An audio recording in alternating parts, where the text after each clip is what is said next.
একদিন টাকমাথা ডাইনির জঙ্গলে একটা তলোয়ার পায়। ওর মন করে তলোয়ারবাজি শিখবে, তাই সে গ্রামের কাছে চলে আসে। ও দেখে একটা গাছের নিচে লাট নামের এক লোক তলোয়ারবাজির প্র্যাকটিস করছে। ডাইনি তাকে তুলে কুয়ার ভিতর নিয়ে যায় আর বলে, আমায় কয়েকদিন তলোয়ারবাজি শেখাও, শিখে নিলে তোমায় ছেড়ে দেব। সেই দিন থেকে লাট তাকে তলোয়ারবাজি শেখাতে শুরু করে। সকালবেলা প্র্যাকটিস হতো আর সন্ধেবেলা ডাইনি খাবার খুঁজে আনত। তারপর দুজনে বসে খেত। এমনভাবে শেখাতে শেখাতে লাট ডাইনির প্রেমে পড়ে যায়।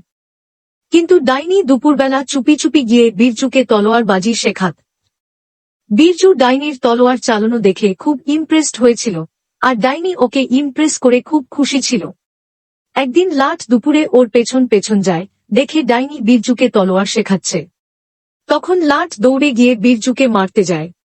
কিন্তু ঠিক সেই সময় ডাইনি ওর মাথায় একটা পাথর ছুঁড়ে মারে। পাথর মাথায় লাগতেই লাটের স্মৃতি চলে যায়।